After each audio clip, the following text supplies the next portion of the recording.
இந்த முட்டை குருமா செம்ம டேஸ்ட்டாக இருக்கும். நான் எடுத்த மாதிரியே நீங்களும் எடுத்து சாப்பிட்டு பாருங்கள். அனைவருக்கும் வணக்கம். எஸ்போர்ட் தமிழ் சேனல் உங்கள் சேகர். இன்றைக்கி என்ன பார்க்க போகிறோம்னா, ஒரு செம்ம டேஸ்ட்டாக முட்டை குருமா பரோட்டா, இடியப்பம், தோசைக்கு செம்ம டேஸ்ட்டாக இருக்கும். சமைக்கிறோம், ருசிக்கிறோம், வாங்க. இப்போ என்ன பண்ணுறோம்னா, நான் 6 முட்டை எடுத்துக்கிறேன். இதை நல்லா அவிச்சு எடுத்துக்குவோம். எப்போ நம்ம முட்டை அவிச்சாலும் கொஞ்சம் போல் அதோட உப்பு போட்டுங்க. சரிங்களா? போதும். இதை நல்லா அவிச்சு எடுத்துக்கிறோம். இப்போ என்ன பண்ணுறோம்னா, கொஞ்சம் போல் தேங்காய் திருகுனதை எடுத்துக்கிட்டேன். ஒரு 7-8 முந்திரி எடுத்துக்கிட்டேன். 2 பச்சை மிளகாய் எடுத்துக்கிட்டேன். மிக்சி சாரில் அரைச்சிக்கிறோம். சரிங்களா? இதை அப்படியே தள்ளி விட்டுங்க. நல்லா ஃபைன் பேஸ்ட்டாக எடுத்துக்கிறோம். சரிங்களா? இதோட என்ன பண்ணுறோம்னா, ஒரு 1/4 டீஸ்பூனு சோம்பு போட்டு தேவையான தண்ணி ஊற்றிங்க. நல்லா முட்டை நல்லா வெந்து வந்துருச்சு, நல்லா வெடித்து வந்துருச்சு. இப்போ என்ன பண்ணுறோம்னா, இதை நல்லா உரித்து எடுத்துக்கிறேன். சரிங்களா? இப்போ நம்ம 6 முட்டையும் உரித்து எடுத்துக்கிட்டோம். இப்போ அடுப்பை பற்ற வச்சுக்கிட்டோம். தேவையான ஆயில் ஊற்றிங்க. 2 பிரியாணி இலை, கொஞ்சம் சோம்பு, ஒரு 4 ஏலக்காய், 2-3 பட்டை, 4 கிராம்பு. சரிங்களா? இதை ஆயிலோட சேர்த்துக்கிறோம். சரிங்களா? வெட்டி வச்ச ஒரு வெங்காயம், பெரிய வெங்காயம், இதோட சேர்த்துக்கிறோம். நல்லா ஒரு கிளாஸ் பக்குவத்துக்கு வரட்டும். வெரி ஈஸியாக இருக்கும். டேஸ்ட்டு செம்ம டேஸ்ட்டாக இருக்கும். இப்போ என்ன பண்ணுறோன்னா, நல்லா 2 கொத்து கருவேப்பிலை இதோட போட்டுங்க. நல்லா பரட்டிடுங்க. சரிங்களா? நல்லா வேகட்டும். வெங்காயம் கலர் மாறுறதுல தான் இருக்குது. அந்த கிளாஸ் பக்குவத்துக்கு வரட்டும். சரிங்களா? 3 பச்சை மிளகாய் கீறி வச்சுக்கிறோம், அதையும் சேர்த்துக்கிறோம். நல்லா அந்த ஆயிலோட பரட்டி விடணும். 1 டீஸ்பூனு இஞ்சி பூண்டு பேஸ்ட்டு போட்டுங்க. நல்லா வாசனை மாறட்டும். நல்லா இஞ்சி பூண்டு வாசனை நல்லா மாறிடுச்சு. 2 தக்காளி மீடியமாக வெட்டி வச்சிடணும். இந்த மீடியமான தக்காளியை இதோட சேர்த்துக்கிறோம். நல்லா பரட்டி விடணும். இப்போ இதோட என்ன பண்ணுறோன்னா, உப்பு போட்டுக்கிறோம். இப்போ இதோட கொஞ்சம் உப்பு போட்டுக்கிறோம். நான் ஒரு 1/2 டீஸ்பூன் போட்டுக்கிறேன்.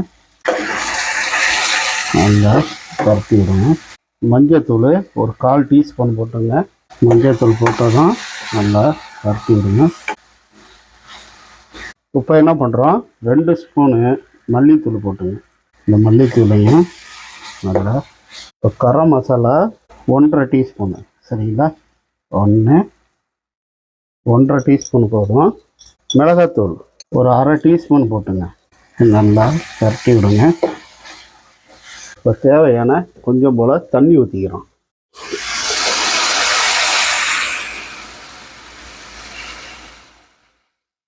போதும். தண்ணி ஊற்றிடும். நல்லா இப்படி கிளறி விடுங்க. ஒரு மூடியை போடுறோம். நல்லா கொதித்து வரட்டும். மூடியை ஓப்பன் பண்ணோம். நல்லா கொதிக்குது. நல்லா கொதித்து வருது. நம்ம அந்த தேங்காய் முந்திரி அரைச்சி வச்சு பார்த்தீங்களா, இதையும் இதோட சேர்த்துக்கிறோம். இந்த ஜாரில் தண்ணி ஊற்றி அதையும் சேர்த்துங்க.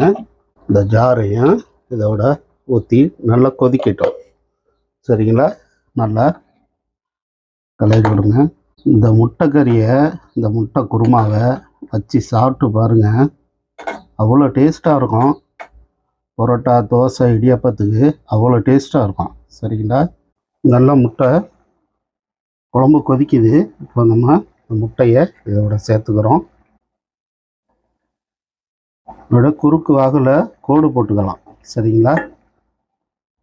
அப்படியே கொதிக்கட்டும். அப்படியே இந்த முட்டையை இந்த மசாலாவோட அப்படியே விரட்டி விடுங்க. சரிங்களா? நல்லா கொதித்து வரட்டும். நல்லா கொதித்து வருது. இப்போ என்ன பண்ணுறோம்னா, 1/2 டீஸ்பூனு பெப்பர் தூள் போட்டுங்க. சரிங்களா? அப்படி நல்லா பரட்டி விடுங்க. நல்லா ஒரு திக்னஸ் வந்துருச்சு. போதும். இப்போ என்ன பண்ணுறோம்னா, மல்லி தழை போட்டுக்கிறோம். சரிங்களா? நல்லா குழம்பவும் ரெடி ஆயிடுச்சு. மேலே மல்லி தழையை போட்டு அடுப்பை ஆஃப் பண்ணிக்கிறோம். சரிங்களா? போதும். அடுப்பை ஆஃப் பண்ணிக்கிறேன். எப்படி இருக்குது பாருங்க. செம்ம சூப்பராக இருக்கும். பரோட்டாவோட வச்சு சாப்பிட்டா அவ்வளோ டேஸ்ட்டாக இருக்கும். அப்படியே மல்லித்தலையை போட்டு இந்த கிரேவியோட பிரட்டி விடுங்க. அவ்வளோதாங்க, செம்ம டேஸ்ட்டாக இருக்கும் இந்த கிரேவி. இப்போ நான் உங்களுக்கு ஒரு பாத்திரத்துக்கு மாற்றி காட்டுறேன். இந்த முட்டை குருமா செம்ம டேஸ்ட்டாக இருக்கும். நான் எடுத்த மாதிரியே நீங்களும் எடுத்து சாப்பிட்டு பாருங்கள். இந்த பரோட்டாவுக்கும் இந்த முட்டை குருமாவுக்கும் செம்ம டேஸ்ட்டாக இருக்கும். நீங்களும் இதே மாதிரி ட்ரை பண்ணுங்கள், சரிங்களா? இந்த பரோட்டா முட்டை குருமா வேறு லெவலாக இருக்கும், சரிங்களா?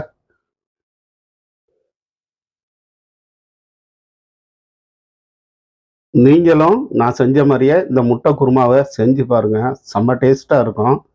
பரோட்டா, இடியப்பம், தோசைக்கு வேறு லெவலாக இருக்கும். நீங்களும் இதே மாதிரி ட்ரை பண்ணுங்கள். எஸ்போர்ட் சேனலுக்கு சப்ஸ்கிரைப் பண்ணுங்கள், லைக் பண்ணுங்கள். ஓகே பாய், உங்கள் சேகர்.